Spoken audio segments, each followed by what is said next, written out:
Plus que 24 heures nous séparent de l'an 2015. Entre-temps, l'actualité continue ici au pays avant le développement. D'abord, les grands axes. 25 structures médicales de la capitale viennent de bénéficier d'un lot important de matériaux médicaux. Un don du CFA Moncolé qui vient ainsi de renforcer les structures bénéficiaires. Un don qui s'inscrit donc dans le cadre du projet d'appui pluridimensionnel aux structures et instituts de santé. Et puis, ils sont des centaines de déplacés qui fuient leur village des groupements au Famoundou 21 et Nyamaboko 1 dans le secteur de Katoy en territoire de Massissi. Un déplacement qui fait suite à l'occupation des combattants Maï-Maï sur leur territoire. Et puis, tour de ronde de quelques écoles de la capitale par la commission d'intégrité et médiation électorale accompagnée de quelques membres de la CENI. Il était question pour l'équipe de faire l'inspection des sites où sont affichés les noms sur les listes électorales. L'essentiel de l'actualité. Bienvenue à tous. Quelques écoles de la capitale ont fait la cible ce mardi de la ronde d'inspection par la commission d'intégrité et médiation électorale accompagnée de quelques membres de la CENI. Des centres qui avaient pour but de faire le constat de l'opération d'affichage des listes provisoires des électeurs à quelques jours de la fin de cette opération. Cet exercice citoyen s'inscrit dans le cadre de la promotion d'intégrité électorale. Agir en amont pour un processus électoral apaisé, la commission d'intégrité et médiation électorale y met bouchée double. Ce mardi, les personnalités religieuses membres de la CIM, accompagnées de quelques cadres de la commission électorale nationale indépendante, ont décidé de faire la ronde de quelques centres de vote. Finalité, se faire une idée de l'opération d'affichage des listes provisoires des électeurs, un exercice qui résume la mission primordiale de la CIM, celle de promouvoir l'intégrité électorale. Cette activité rentre dans le cadre de la prévention des conflits, parce que ce sont des petites choses presque anodines, mais qui sont très importantes, parce que c'est le moment de venir consulter dans le calme les listes, de manière à ce qu'on soit fixé sur l'endroit où on ira voter. Et le jour des scrutins, tout se déroulera dans le calme. Parce que nous avons besoin de cette paix. Nous voulons que les élections soient apaisées. Et donc, il faut prendre toutes les dispositions de manière à ce que les différentes étapes se déroulent également en paix. Et à quelques jours de la fin de cette opération, l'ambiance reste timide. Toutefois, l'on craint l'engouement vers les dernières heures. Et toujours à ce sujet, le Conseil national de la jeunesse, en partenariat bien évidemment avec la Commission électorale nationale indépendante, a organisé une matinée de vulgarisation des jeunes sur la consultation justement des listes électorales et l'implication du dit processus. De cette rencontre, l'on retient la sensibilisation des jeunes à consulter les listes électorales affichées dans différents centres de vote et à solliciter leur implication dans le processus électoral. Le cadre de concertation organisé par le Conseil national de la jeunesse en partenariat avec la Commission électorale nationale indépendante a exprimé ce vœu. Les électeurs en République démocratique du Congo, ils ont intérêt à aller tous dans les sites d'affichage pour aller voir si leur nom y figure. Parce que c'est la condition pour participer au vote pour les élections locales et municipales prochaines.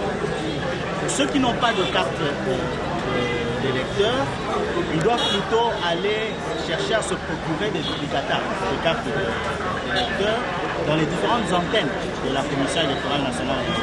Pour le Conseil national de la jeunesse, cette rencontre permettra aux jeunes de comprendre l'importance de consulter les listes électorales publiées par la Commission électorale nationale indépendante. La jeunesse gagne toujours la majorité électorale.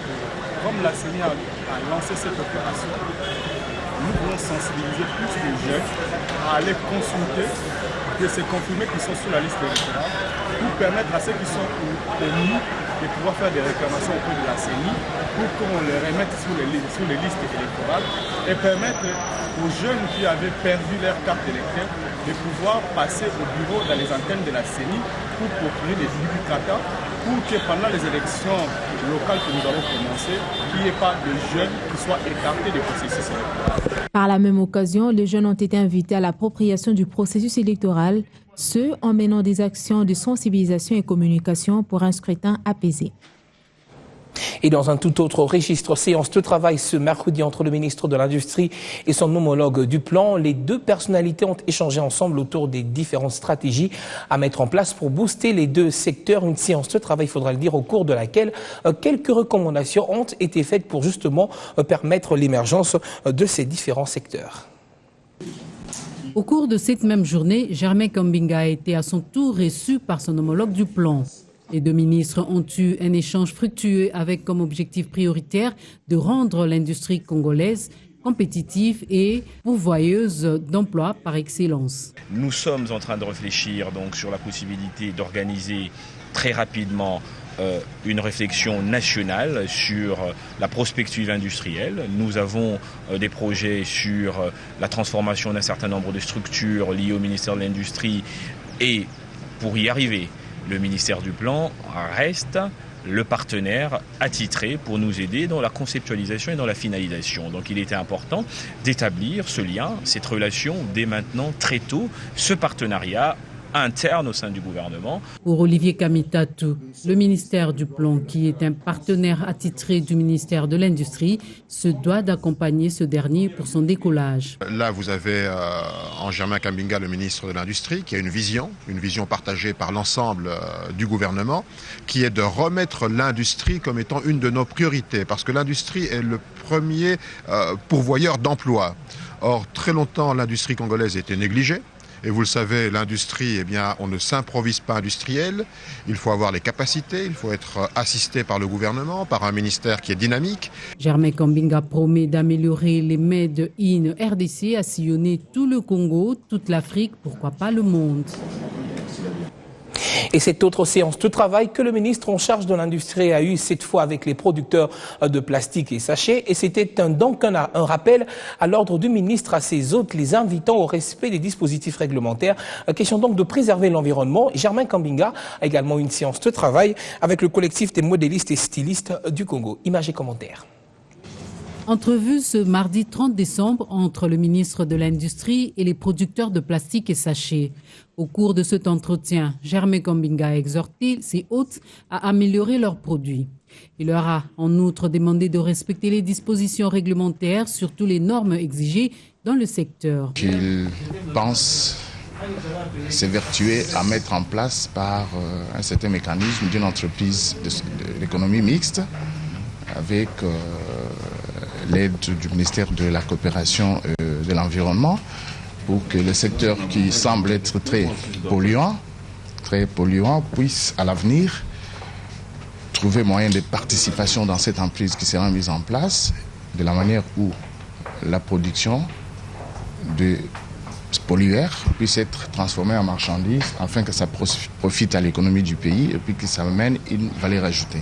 Un deuxième entretien de la journée, c'est celle du collectif des modélistes et stylistes du Congo. Par cette rencontre, Germain Kambinga veut montrer l'importance que revêt ce secteur de la mode qui peut jouer un rôle dans le développement de la RDC. Ce secteur pourra apporter beaucoup, comme nous l'avons relevé tout à l'heure ici, tant du point économique que du point socio et culturel et évidemment par rapport aussi au fait qu'il est un créateur réellement révélateur d'emploi.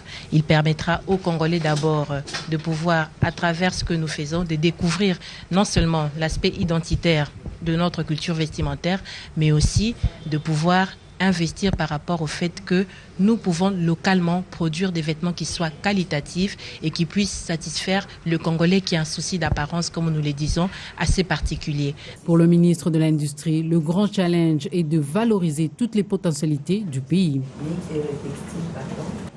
Alors, pas de répit pour la nouvelle équipe gouvernementale et au ministère de la Culture et des Arts. Le ministre Banza Moukola a reçu dans son cabinet de travail architecte d'intérieur, dramaturge, homme de théâtre et musicien. Et au milieu de leur entretien, la relance de la culture congolaise. Les portes du ministère de la Culture et des Arts se sont de nouveau ouvertes ce mardi pour accueillir les corporations culturelles. Le premier à être reçu par Baudouin Banza Moukola, ce sont les architectes de l'intérieur. Les échanges avec le ministre ont tourné autour de la redynamisation de cette discipline. Aujourd'hui, nous sommes fiers parce qu'on a pensé à nous les artistes, qu'on a longtemps oublié. Aujourd'hui, il y a un ministre qui a pensé nous donner notre place et nous sommes prêts pour l'aider à aller de l'avant.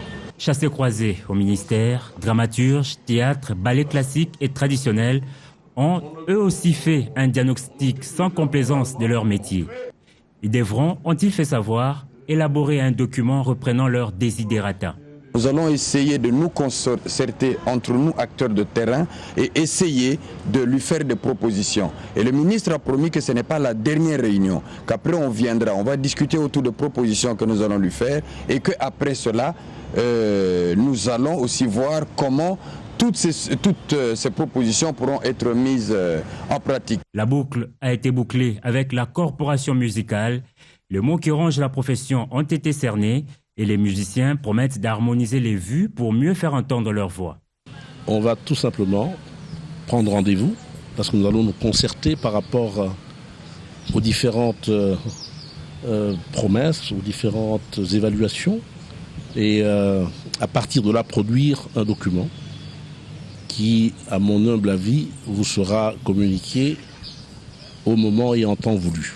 Ce n'était que de premiers contacts. Les échanges dans ces sens, a rassuré le ministre, devront s'intensifier. Et quant au ministre des Hydrocarbures, il revient actuellement d'une mission de service à mandat. Nous sommes là dans la province du Bas-Congo où il a effectué une visite donc des travaux de construction des usines de la Société congolaise des industries et de raffinage. Le commentaire dans ce reportage. En séjour de travail à Mwanda, dans le Bas-Congo, le ministre des Hydrocarbures, Crispin Atama-Tabé Mogodi, est allé se rendre compte de l'évolution des travaux de construction des usines d'émulsion, des bitumes et fûts d'emballage de la Société congolaise des industries et de raffinage. Motif de joie pour le président administrateur délégué de la SOCIR, Théodore Nana Mungiendi, qui a salué la présence du numéro 1 des hydrocarbures. Pour lui, ces usines pourront créer de l'emploi et relever tant soit peu le niveau